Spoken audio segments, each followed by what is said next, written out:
Bonjour à tous. Voilà. Bonjour à tous et bienvenue à ce nouveau webinaire proposé par BPI France Création. Je suis Audrey, donc juriste chez BPI France Création, et je suis très heureuse de vous retrouver après cette pause estivale qui a été bien méritée pour tout le monde. J'espère que vous avez tous passé une bonne rentrée et que on repart tous sur le chapeau de roue. Aujourd'hui, nous allons aborder une thématique très intéressante, comment se lancer, ou du moins comment lancer son activité indépendante, donc sans créer d'entreprise. Pour répondre à cette problématique, je suis accompagnée ce matin de Julien Bénard, qui est donc directeur général délégué chez Omnicité. Bonjour Julien. Bonjour Audrey. Je suis très heureuse de partager cette thématique avec toi aujourd'hui et je suis sûre qu'on va apprendre beaucoup de choses. Avant de rentrer dans le vif du sujet, je rappelle un peu les règles de fonctionnement donc, de ce webinaire. On va dérouler la présentation. Vous allez voir qu'elle est orientée par partie. Et l'idée, c'est de pouvoir répondre au fil de l'eau à vos questions à la fin de chaque thématique. Donc, pour vos questions, il suffit de les poser dans l'onglet « Questions ». S'il vous plaît, utilisez bien l'onglet « Questions » parce qu'on ne pourra pas aller et sur l'onglet « Chat » et sur l'onglet « Questions ». Ce sera un peu trop compliqué comme gymnastique. Donc, posez-les bien dans l'onglet « Questions ». Ça ne sert à rien de poser 15 fois la même question. Donc, si vous voyez qu'il y a quelqu'un qui a déjà posé la question qui vous intéresse, il vous suffit de la liker. Et plus il y aura de likes sur cette question, plus elle va remonter dans le fil des questions et on la verra donc en priorité. Donc ça, c'est, je pense, super. Vous avez tous bien compris. C'est génial. Vous utilisez bien les likes. Pensez également à enlever vos notifications. Sinon, vous allez être embêté à chaque fois qu'il y a quelqu'un qui va poser une question ou interagir. Vous serez embêté. Donc, pensez bien à enlever vos notifications. Mettez votre téléphone en silencieux pour être pleinement avec nous. Et bien évidemment, si vous avez un empêchement, si vous devez partir, le replay sera dès demain sur le site bpifrance-création.fr, accompagné du support de présentation qui sera donc en téléchargement. Voilà, donc toutes les informations étant rappelées, on va démarrer. Donc au sommaire de ce webinaire ce matin, nous allons d'abord répondre à cette première question. Donc, qu'est-ce qu'un travailleur indépendant et surtout comment devenir un travailleur indépendant? Et c'est ensuite que Julien nous expliquera donc les raisons finalement de ne pas s'immatriculer, les structures qui le permettent et enfin comment choisir la bonne structure en fonction de votre situation. Donc, si vous êtes prêts, eh bien, on va commencer tout de suite. Donc, devenir indépendant. Pour devenir indépendant, il faut déjà répondre à la question qu'est-ce qu'un travailleur indépendant?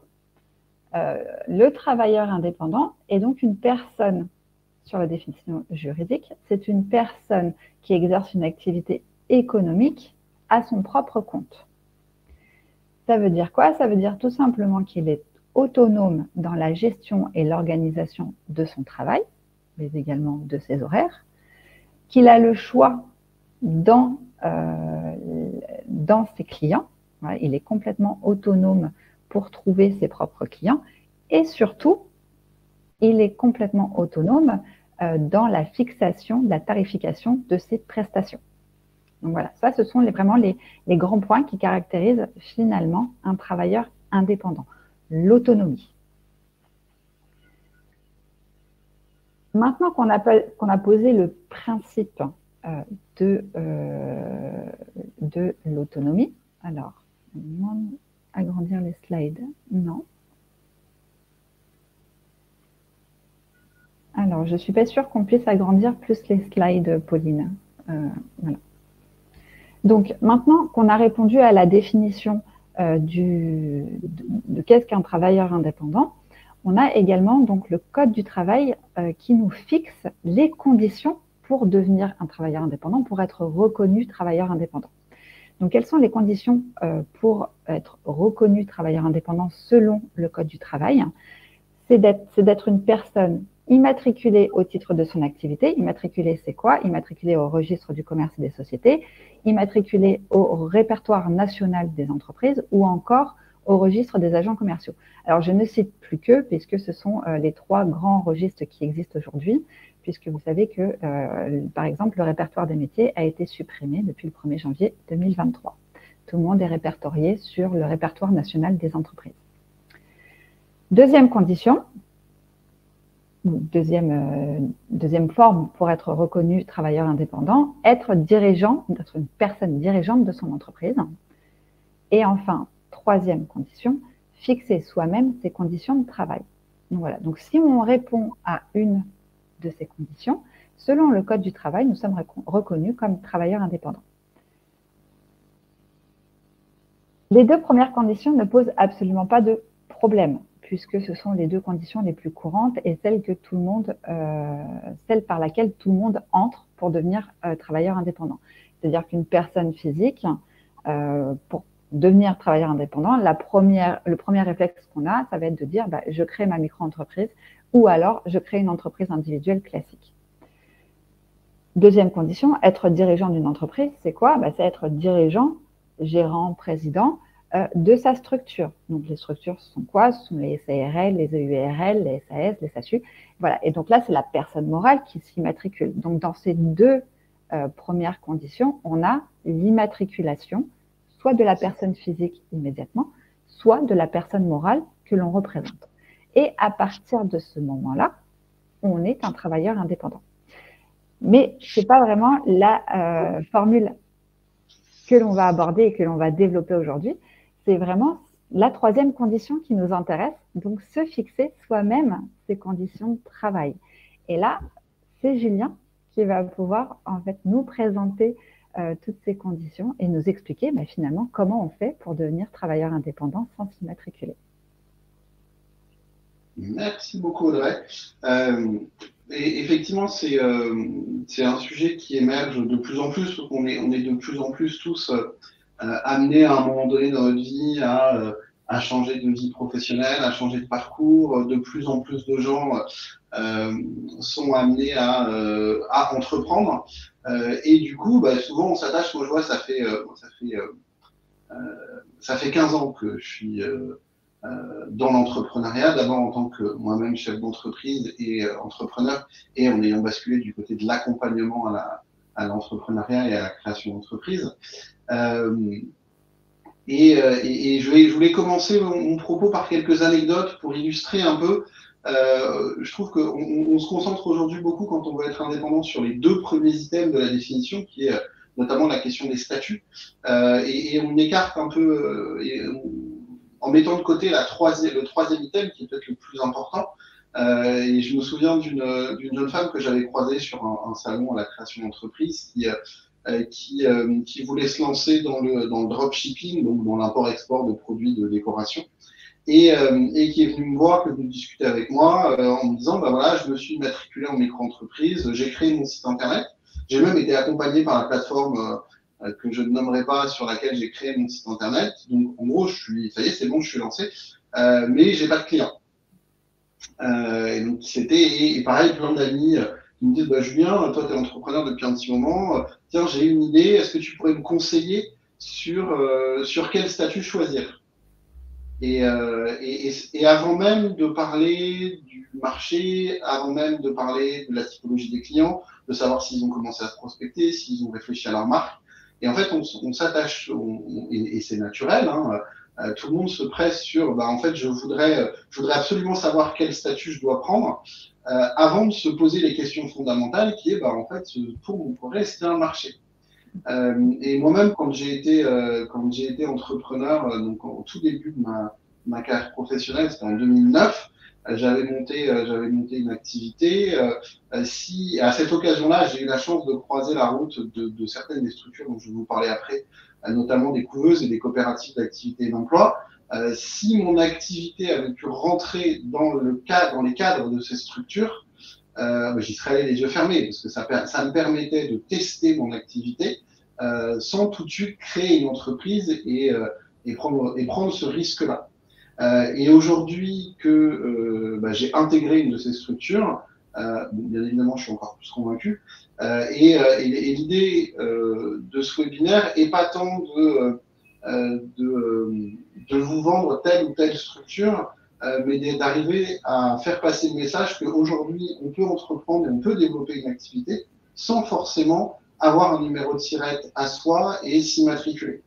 Donc voilà, moi aujourd'hui je suis donc directeur général délégué d'Omnicité, qui est une coopérative d'activité d'emploi, dont je vais parler un peu plus tard. Bien évidemment, de facto, c'est le statut, c'est le système et le type d'organisation que je connais le mieux, mais je vais essayer d'être d'être le plus objectif possible et de vous parler aussi des couveuses et du portage salarial, qui, avec les coopératives d'activité d'emploi, sont 3 moyens qui permettent à des individus de devenir indépendants sans créer une entreprise.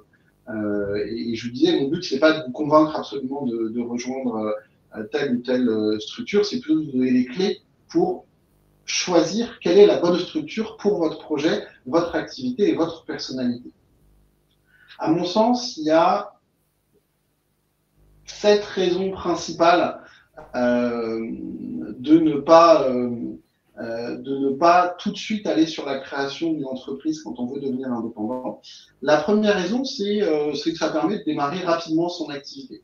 Aujourd'hui, quand on veut se lancer en tant qu'indépendant, le plus rapide, ça reste la micro-entreprise. On s'enregistre sur Internet et on reçoit son cabis 48-72 heures après. Mais une fois qu'on a son cabis, il faut ouvrir un compte professionnel. Il faut choisir un outil de facturation, il faut choisir un cabinet comptable qui va nous faire la comptabilité même minimale. Et si jamais on va sur une création de société, il faut écrire les statuts, il faut déposer des fonds. Il y a toute une série de démarches à faire avant même de démarrer son activité. Quand vous rejoignez une structure type couveuse, portage salarial ou coopérative d'activité et d'emploi, à partir du moment où vous avez intégré la structure, vous avez accès à tous les outils qui vous permettent de démarrer votre activité rapidement. Et accessoirement, toutes ces démarches, dont je vous parlais tout à l'heure, d'immatriculation, de compte bancaire, etc., ce sont des démarches qui ont un coût financier. Vous rejoignez une de ces 3 structures, ce coût-là, vous ne l'avez pas, et donc c'est de l'argent que vous pouvez soit ne pas dépenser, soit mettre soit utiliser au service de votre activité, de votre projet, en vous payant une bonne charte graphique, un bon site internet, de l'accompagnement commercial, etc., etc. Et donc, j'ai un peu débordé aussi sur la deuxième raison, c'est que quand je rejoins une structure qui me permet de démarrer mon activité sans créer d'entreprise, souvent ces structures-là apportent du support administratif, comptable, financier et commercial, et du coup ça me permet de me concentrer sur mon activité. Concrètement, je n'ai pas à quand je crée mon entreprise, même quand je m'immatricule en micro-entrepreneur, il va falloir régulièrement que je m'assure que je suis en règle avec les impôts, que je suis en règle avec les organismes des caisses de sécurité sociale. Je dois prospecter, je dois éventuellement encadrer des gens, que ce soit des salariés ou d'autres indépendants, et quand même de temps en temps je produis et je vends.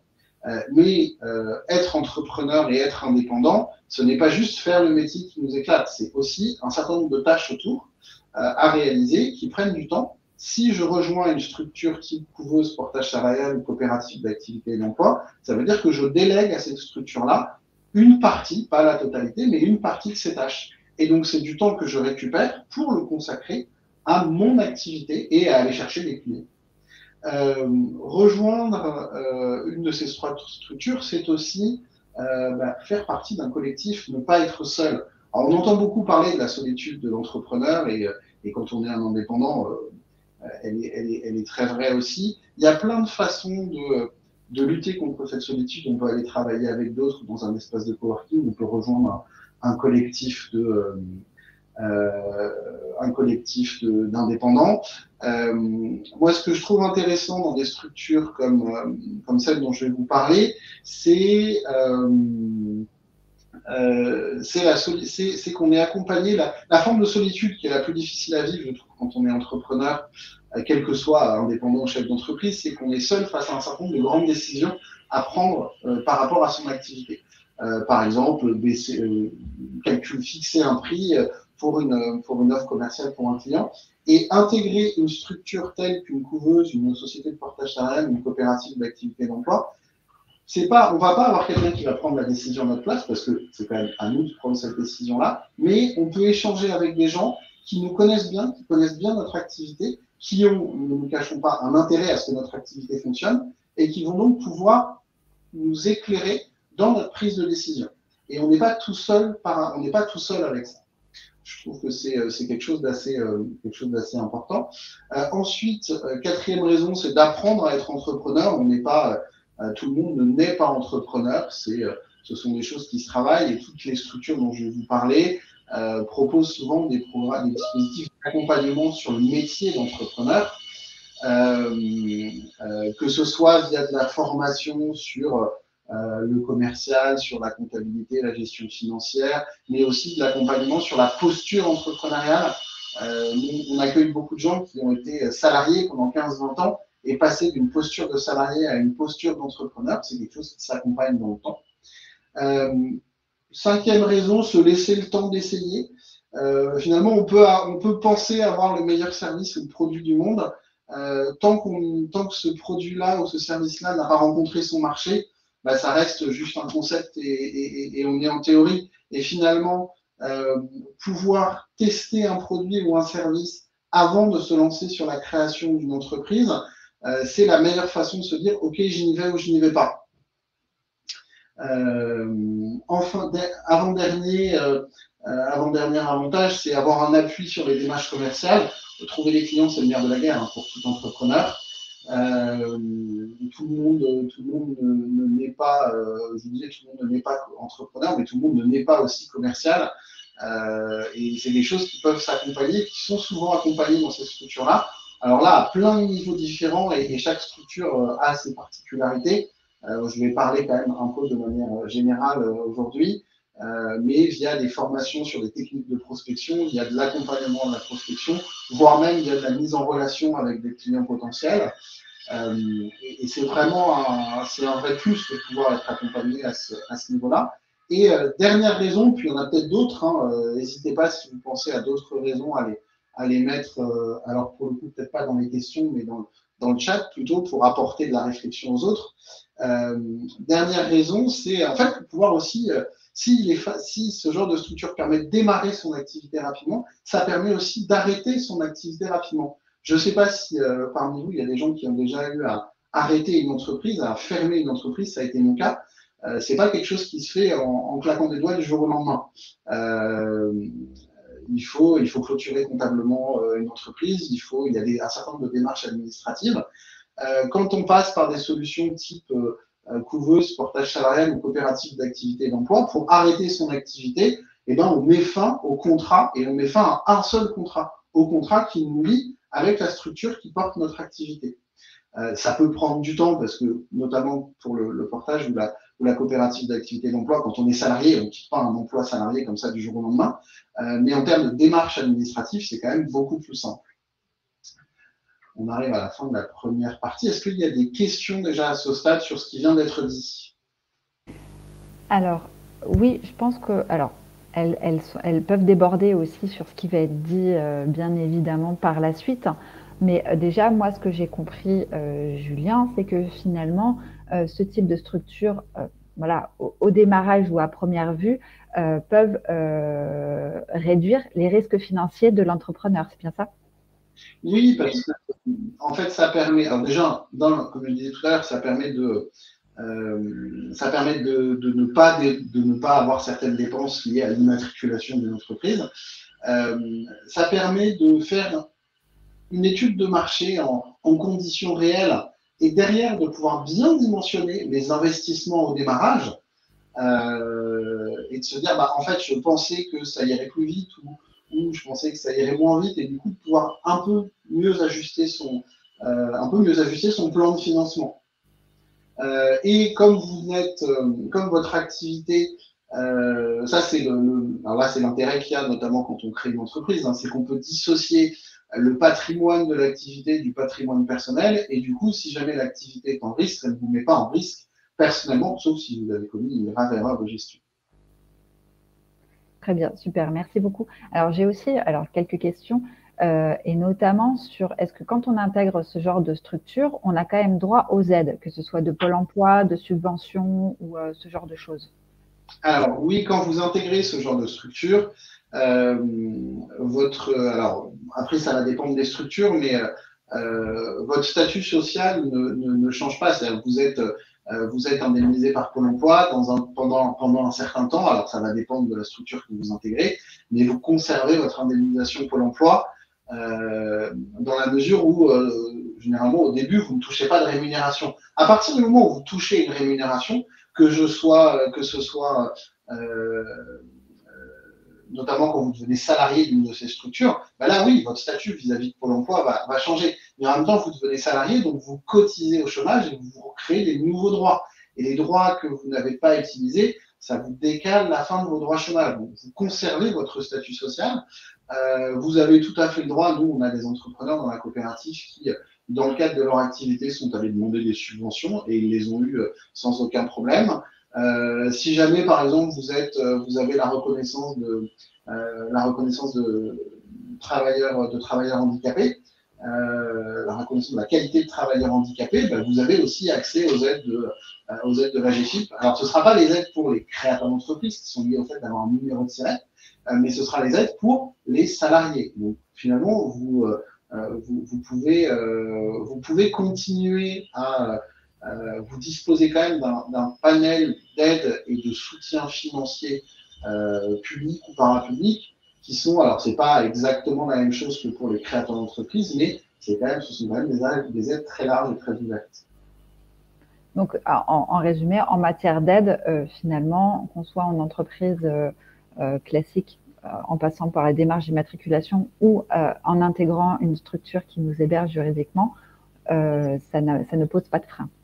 Ça ne pose pas de frein. Ce ne sera pas exactement les mêmes aides. Et il y a des aides qui sont vraiment fléchées sur le créateur d'entreprise. Donc celle-là, bah, quand vous intégrez une structure type couveuse, portage salarial ou coopérative d'activité d'emploi, vous n'y avez pas accès. Mais vous avez accès à d'autres auxquels n'ont pas forcément droit les créateurs d'entreprise. Ça compense. Il n'y a pas de statut miracle qui permet d'avoir tout. Enfin, il y a un moment donné, voilà, c'est pas, sinon ça se saurait. Ça se saurait, je pense, et ce serait le même pour tout le monde. Tout à fait. Il y a des aides qui sont adaptées pour certains projets, d'autres qui ne sont pas pour certains projets. Donc, eh ben, super, merci Julien pour toutes ces précisions. Alors, les structures pour se lancer, aujourd'hui, elles sont. Je vais vous en parler de trois. J'ai vu qu'à un moment donné, tout à l'heure, quelqu'un parlait des GIE. Donc, ça j'en parlerai pas. Mais je pourrais prendre un petit temps à la fin, s'il me reste un peu de temps, sur justement quand on est indépendant, comment est-ce qu'on peut. Ça pourrait presque être l'objet d'un autre webinaire, s'associer avec d'autres indépendants et travailler en collectif. Donc, il y a trois structures dont je vais parler aujourd'hui. Première, c'est les couveuses. Deuxième, ce sera les entreprises de portage salarial. Et troisième, les coopératives d'activité et d'emploi. Alors, je vais commencer par la couveuse, parce que souvent, la couveuse, c'est la structure pour commencer. Les noms sont assez évocateurs. Hein. Une couveuse, le métier d'une couveuse, c'est d'héberger juridiquement l'activité de porteur de projet et d'accompagner ces personnes dans l'apprentissage du métier d'entrepreneur. Donc, vous avez un projet, vous voulez tester, allez voir une couveuse.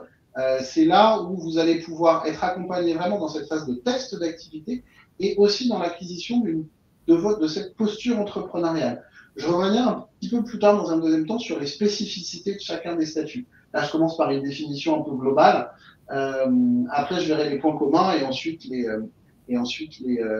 spécificités. Ensuite, vous avez les entreprises de portage salarial. Là, c'est pareil, le nom est assez évocateur. Hein. C'est une entreprise qui porte des salariés et donc qui fait de l'intermédiation commerciale entre un travailleur indépendant qui est salarié de l'entreprise de portage salarial et une entreprise cliente.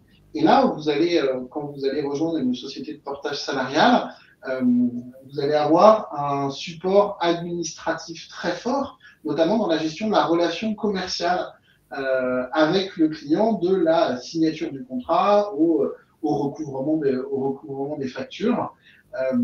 Et vous êtes plutôt dans une relation effectivement de service. Après, vous avez les coopératives d'activité d'emploi où où là, on est dans une logique plutôt d'accompagner des travailleurs indépendants dans le développement de leur activité et de mutualiser des ressources et des outils au sein d'une entreprise partagée. Ce qui fait la spécificité des coopératives d'activité d'emploi par rapport au portage salarial ou aux couveuses, elle est dans cette notion d'entreprise partagée.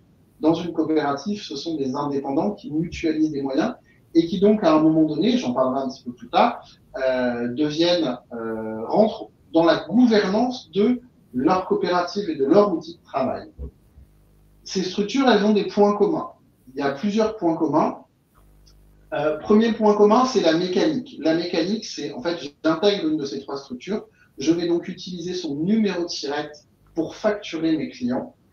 Et la structure va me reverser ce chiffre d'affaires-là sous la forme de remboursement de frais et ou de salaire. C'est très important. Je ne crée pas d'entreprise, je ne m'immatricule pas. J'utilise le numéro de SIRET de la structure qui héberge mon activité. Et ce chiffre d'affaires-là m'est reversé sous forme de remboursement de frais ou de salaire. Je bénéficie d'un certain nombre de services, de dispositifs d'accompagnement, de ressources, et pour financer ça, je verse à la structure qui héberge mon activité une participation, généralement sur mon chiffre d'affaires ou ma marge brute. Voilà. La participation, elle est à un niveau différent. C'est dans la vraiment majorité des cas, c'est un pourcentage du chiffre d'affaires ou de la marge brute. Et ça vient financer des services mutualisés, des outils, un outil de facturation, de la formation, de l'accompagnement, des outils de suivi de la trésorerie. Et c'est à la fois des outils, mais c'est aussi des gens avec qui échanger. Donc ça, c'est le deuxième point commun, c'est le modèle économique de ces structures-là.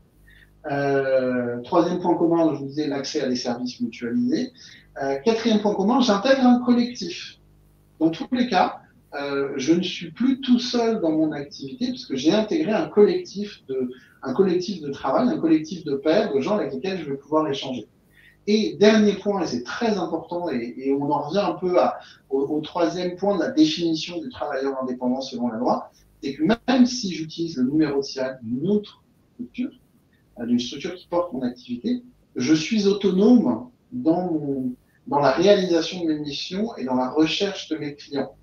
Je n'ai pas quelqu'un qui va me dire « Ah, bah, il faut que je fasse mon travail comme ci ou comme ça ». Je fais partie d'un collectif, donc je dois quand même respecter le cadre global et réglementaire du collectif, mais si jamais je décide de faire une remise de 90% à mon client, ça reste de ma responsabilité. Et je décide de développer mon activité comme je le veux, comme je le souhaite. Et donc, je suis autonome dans la fixation de mon cadre de travail. C'est vraiment très important d'avoir ça en fait. Et c'est pour ça d'ailleurs que donc du coup, on répond à cette définition de travailleur indépendant. Oui, tout à fait. C'est pour ça qu'on répond à cette définition de travailleur indépendant. Alors, je vais rentrer. Oui.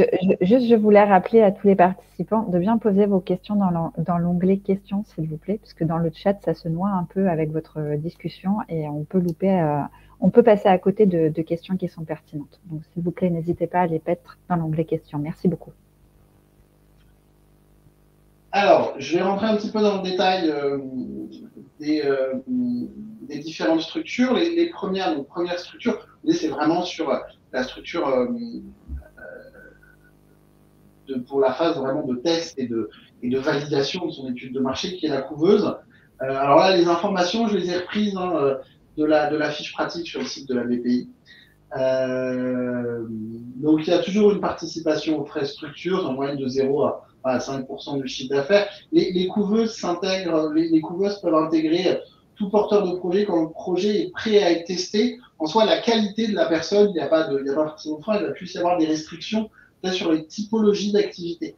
Où effectivement, les activités réglementées, j'ai vu parler tout à l'heure je crois que j'ai vu apparaître dans les questions, les activités psychologues, où parfois on peut se poser des questions, mais les activités type notaire, avocat sont des activités où parfois, en fait, sur des activités, on a besoin d'être inscrit à un ordre en tant que personne physique, et du coup, on ne peut pas intégrer les couveuses. La durée d'accompagnement dans les couveuses est de 12 à 36 mois en fonction là, ça va dépendre de la couveuse.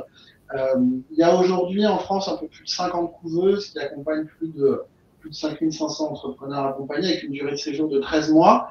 Aujourd'hui, si vous cherchez une couveuse pas très loin de chez vous, vous avez une union nationale des couveuses qui vous permet de récupérer un peu la liste de toutes les couveuses. Et je sais aussi que le réseau des boutiques de gestion a aussi des couveuses. Donc, quelques spécificités sur les couveuses, c'est que quand vous intégrez une couveuse, vous allez signer ce qui s'appelle un contrat CAP, un contrat d'appui au projet d'entreprise, qui est un contrat d'accompagnement entre une structure d'accompagnement à la création et un porteur de projet.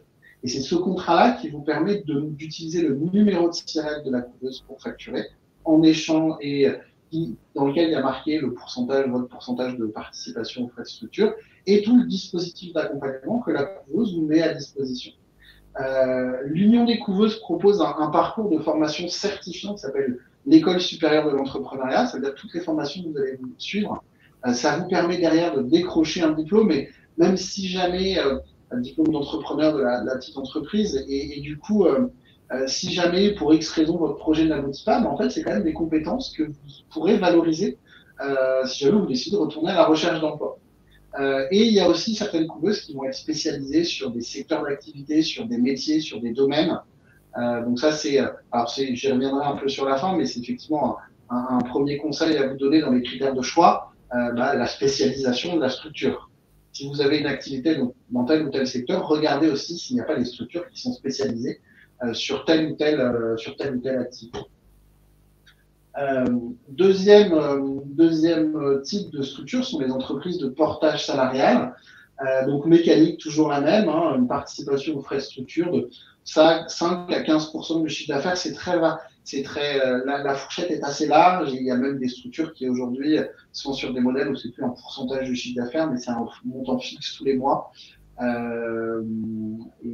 là, c'est à vous de faire un peu votre marché parmi toutes les structures, qui peut intégrer alors tout porteur de projet quand le projet après est prêt à être testé. Ce qu'il faut retenir sur le portage salarial, c'est que je pense que des trois structures dont je vous parle sont celles dont le cadre réglementaire est le plus développé, parce qu'il est écrit depuis quand même un certain nombre d'années. Aujourd'hui, le portage salarial, donc il y a effectivement des conditions en termes au niveau des personnes.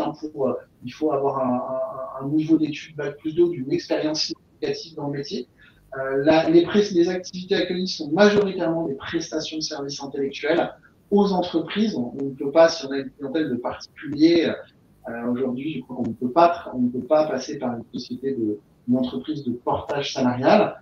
Alors, il n'y a pas de limite de durée de séjour tant qu'on a effectivement de l'activité. Il y a quelques spécificités, c'est que quand on intègre une société de portage salarial, on a accès au salariat, que ce soit en CDD ou en CDI, et donc on a accès à toute la protection sociale liée au fait d'être salarié, que ce soit pour la santé, la retraite, la prévoyance, le chômage, etc. Et ça, il y a une convention collective pour les salariés des entreprises de portage salarial, avec notamment des enjeux de rémunération minimale, de droit à la formation. Donc ça veut dire que quand on est salarié de ces entreprises-là, on a un cadre réglementaire qui nous protège. Il y a un support un peu accru en entreprise de portage salarial, quand on est salarié porté, sur la gestion de la gestion de la relation commerciale avec le client, et notamment toute la partie contractualisation, facturation, et derrière suivi des paiements. Aujourd'hui, pour trouver une société de portage, il y a deux grands réseaux, c'est la Fédération des entreprises de portage salarial et le syndicat des professionnels de l'emploi en portage salarial. Et si vous voulez avoir plus d'informations, vous avez la fiche sur le portage salarial sur le site de la BPI. Donc voilà, c'est toujours aller rencontrer les structures, aller échanger pour savoir quelle est la structure qui est adaptée. Alors, oui. Juste peut-être une petite précision par rapport au portage salarial. Donc effectivement, on a une convention collective qui est applicable avec un niveau de rémunération minimum. Ça veut bien dire que le salarié porté doit faire un minimum de chiffre d'affaires, parce qu'encore une fois, c'est lui qui va chercher ses clients. Exactement. Je disais tout à l'heure, c'est qu'il n'y a pas de limite de durée, mais il faut quand même rapporter du chiffre d'affaires pour financer votre salaire. C'est ça, et couvrir le minimum conventionnel applicable aux salariés portés. Voilà, et ce qui fait que par exemple, je crois qu'il est prévu, ou il y a, je ne sais pas si c'est une obligation légale ou si c'est très fortement recommandé, mais de ne pas descendre quand on est en entreprise de portage salarial en dessous d'un certain taux journalier que l'on va refacturer à ses clients. C'est important d'avoir ça en tête. Dernier type de structure sont les coopératives d'activité et d'emploi. Donc, le coopératif d'activité et d'emploi, donc ça s'adresse, donc pareil, on est sur une participation aux frais de structure qu'on appelle plutôt contribution coopérative de 8 à 15% du chiffre d'affaires ou de la marge brute en fonction des coopératives. Ça s'adresse un peu comme les couveuses ou le portage, c'est toute personne qui est à la recherche d'un cadre légal pour exercer une activité indépendante. Les activités, toutes les activités, à l'exception des activités réglementées ou d'activités qui demandent de gros investissements. Voilà, s'il faut, je vois passer, là j'ai vu passer la notion de start-up. À un moment donné, si vous avez besoin de lever des fonds, aucune des trois structures dont je viens de vous parler ne sera pertinente. Enfin, peut-être au début, mais à un moment donné, il faudra que vous créiez votre société. Il n'y a pas en coopérative d'activité d'emploi, il n'y a pas de limite de durée tant que vous facturez et que vous rapportez le chiffre d'affaires qui permet de financer votre salaire. Les quelques spécificités, comme pour le portage salarial, c'est l'accès au salariat, à la protection sociale qui est liée. Qu'il existe, comme pour les couveuses, il y a des coopératives d'activité d'emploi qui sont multisectorielles, généralistes, mais il y a aussi des coopératives d'activité d'emploi qui sont spécialisées sur certains secteurs d'activité, le bâtiment, le service à la personne, les métiers de la culture, de la communication. Enfin voilà, il peut y avoir, si vous rejoindre un groupe de pairs, ça peut être une solution. Il y a un parcours d'accompagnement individuel et collectif avec des engagements, pour le coup, des contraintes légales de la part de les coopératives d'activité d'emploi sont aussi réglementées dans le cadre de la loi sur l'économie sociale et solidaire et nous avons des obligations d'accompagnement vis-à-vis des personnes que nous intégrons. Et là, c'est la grande spécificité des coopératives d'activité d'emploi. Et je vous disais tout à l'heure, ce qui différencie les deux autres, c'est que les coopératives d'activité d'emploi, ce sont des coopératives d'entrepreneurs. Et donc, c'est au bout de 3 ans de séjour dans une coopérative d'activité d'emploi, vous devenez sociétaire, l'équivalent d'actionnaire de la coopérative. Ça veut dire quoi? Ça veut dire que vous participez à un projet collectif qui va un peu au-delà de votre activité individuelle et vous participez à la gouvernance de l'entreprise qui porte votre activité individuelle. Et vous avez notamment votre droit à dire sur un certain nombre de décisions, notamment par exemple le taux de contribution. Pour trouver une coopérative d'activité d'emploi, il y a aujourd'hui une fédération nationale des coopératives d'activité d'emploi qui regroupe la majorité des coopératives d'activité d'emploi, mais pas la totalité. Et si vous voulez avoir plus d'informations, vous pouvez aller sur le site de la BPI où il y a une fiche pratique, voilà, un peu avec toutes les informations pratico-pratiques. Est-ce qu'il y a des questions déjà sur les différentes... Alors oui, il y en a, et notamment sur le fonctionnement. Donc, on a vu qu'il pouvait y avoir des restrictions à intégrer ce genre de structure d'hébergement juridique, notamment pour les activités réglementées. Mais finalement, est-ce qu'un fonctionnaire aurait le droit d'intégrer ce type de structure? Alors, oui, sous réserve. Alors là, c'est une question, c'est pareil, c'est un des éléments on aborde déjà un des éléments de choix, un des critères de choix sur comment choisir, notamment sur la spécificité des fonctionnaires, c'est qu'il y a aussi une autorisation d'activité à demander à il peut y avoir une autorisation d'activité à demander à sa hiérarchie. Donc, ça peut être possible, nous, ça nous est déjà arrivé, mais ça se fait pas comme ça tout seul dans son coin. Ok. Et quelqu'un qui serait titulaire d'un contrat de sécurisation professionnelle? Oui, c'est possible. Ça, nous, on a régulièrement des gens qui viennent, et notamment parce que, alors, dans le cadre de la couveuse et la coopérative d'activité d'emploi, le contrat CAP permet de conserver le bénéfice du contrat de sécurisation professionnelle. Le contrat de sécurisation professionnelle s'arrêtant bien évidemment quand la personne passe au salariat. Ok, super. Et donc, du coup, après, toutes les autres, finalement, activités type restauration, donc je pense qu'on quand on parle de restauration, la personne qui parle de restauration dans l'onglet question devait parler de food truck ou de choses comme ça, de restauration à domicile, parce que je suppose qu'avoir un local, c'est pas possible. Alors, avoir un local, c'est pas possible. À quelques exceptions près, il y a une coopérative d'activité d'emploi qui est installée dans la région lyonnaise, où effectivement, ils sont allés un peu plus, ils ont poussé la logique un peu plus loin là-dessus, mais de manière générale, oui, quand on a un local, ça devient compliqué. Quand on a besoin d'investir lourdement, ça devient compliqué, ne serait-ce que parce que aucune de ces trois structures ne peut prendre le risque d'emprunter lourdement pour le compte d'une activité qu'elle porte. Il faut savoir en fait que quand vous êtes en couveuse, en portage salarial ou coopérative d'activité d'emploi, vos actes professionnels vous engagent, vous, à réaliser correctement la mission que vous prenez, mais engagent aussi le collectif. Donc, vous ne pouvez pas mettre en difficulté le collectif ou mettre en risque le collectif. Super, merci pour cette précision. On a bien vu comment, le statut qu'on avait finalement dedans en tant que salarié. Enfin, on avait un statut de salarié avec toute la protection qui allait bien autour. Qu'en est-il finalement de la responsabilité civile professionnelle? Alors, la responsabilité civile professionnelle, elle est assumée d'une certaine façon par la structure qui héberge votre activité. Et dans tous les cas, il y a un contrat global qui couvre l'ensemble des activités portées. Et après, suivant les activités, on peut aller chercher, si besoin, une couverture supplémentaire parce qu'il y a des activités spécifiques. Je pense là, dans les sujets qui reviennent souvent, nous, c'est la cybersécurité, le traitement des données informatiques ou sur des activités les activités du BTP, par exemple, qui peuvent nécessiter d'avoir une responsabilité, d'avoir une couverture, une assurance décennale. C'est pour ça qu'il y a dans le mouvement des coopératives d'activité d'emploi, il y a des coopératives spécifiques là-dessus. Mais la responsabilité civile professionnelle, elle est portée par la structure qui héberge l'activité. Et du coup, on vient s'assurer au début que l'activité que vous voulez, que vous souhaitez intégrer rentre dans ce cadre-là.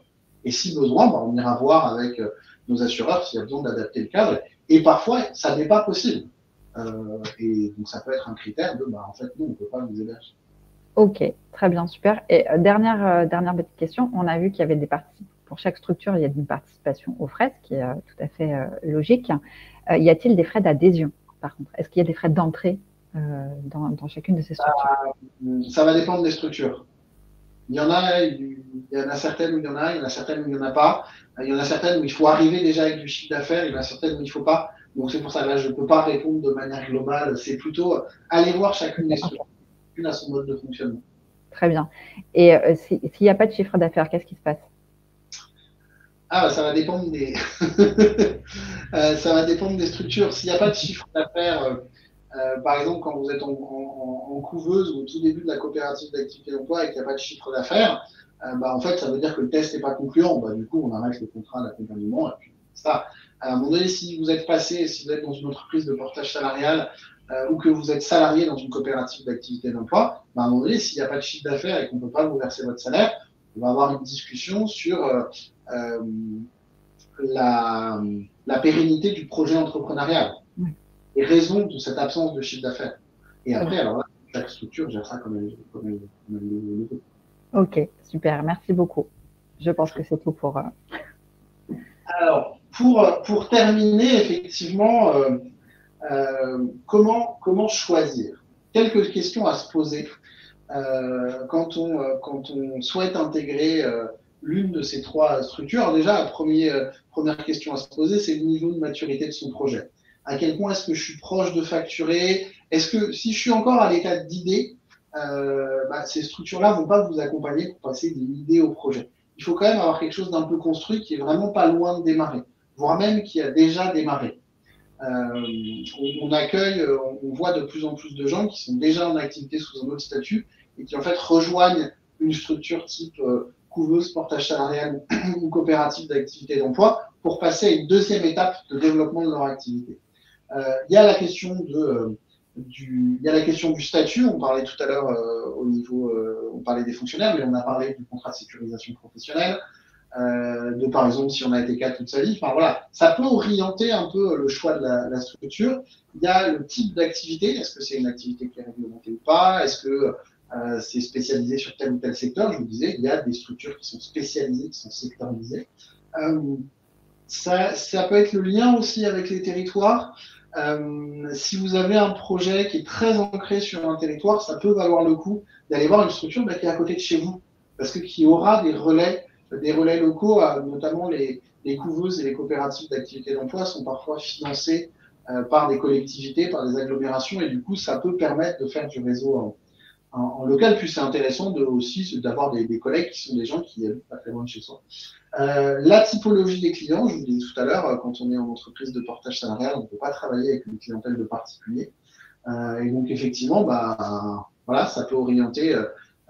Et si vous avez des clients particuliers, des clients entreprises, il peut y avoir des structures qui pourraient permettre de mettre tout au même endroit.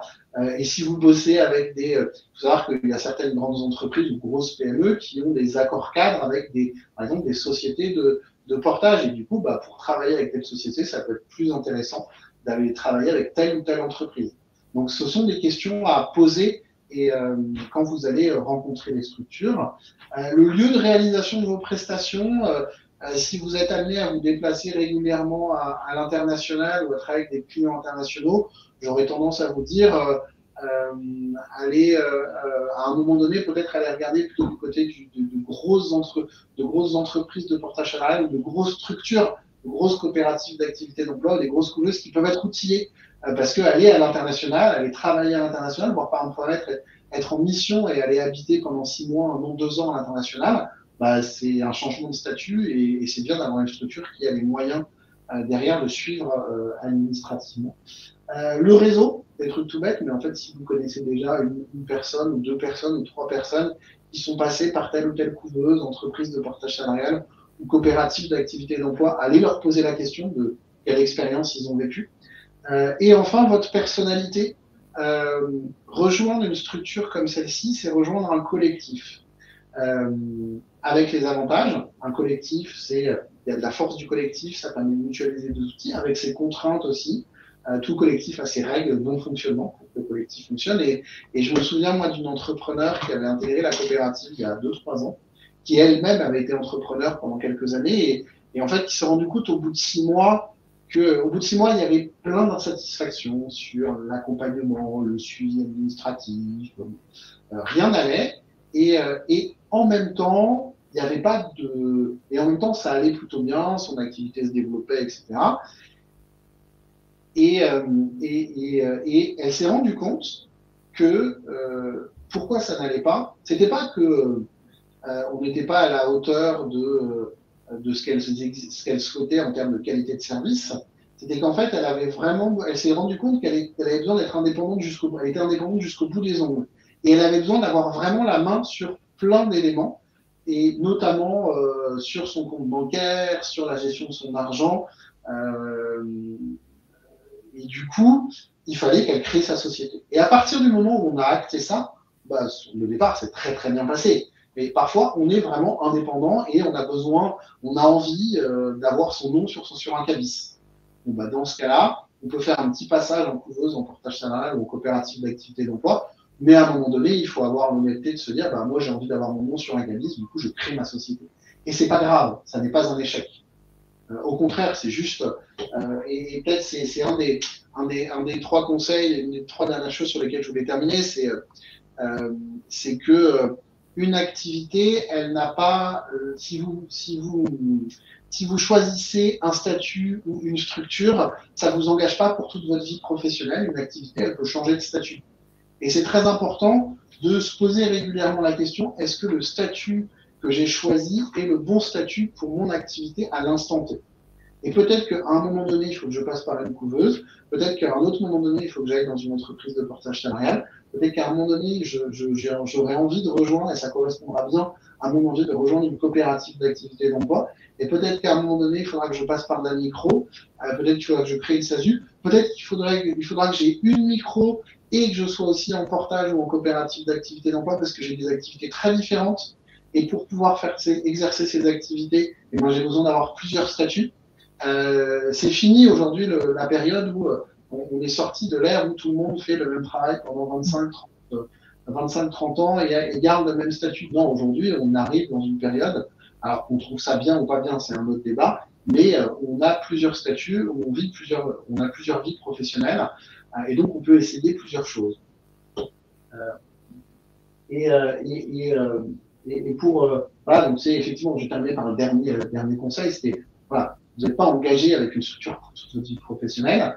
Euh, Premier conseil, c'est aller rencontrer plusieurs structures. Vraiment, aller rencontrer, aller regarder, aller échanger avec les gens pour vous faire une idée un peu objective de ce que chacune des structures propose et en creux de ce dont vous avez besoin. Et enfin, pour terminer, bah, fiez-vous à votre intuition. C'est aussi une question de relation humaine, c'est une question de personne. Et pour conclure et reprendre une citation qui est assez connue, qui est revenue à la mode là récemment, en fait, il n'y a pas de bonne ou de mauvaise structure.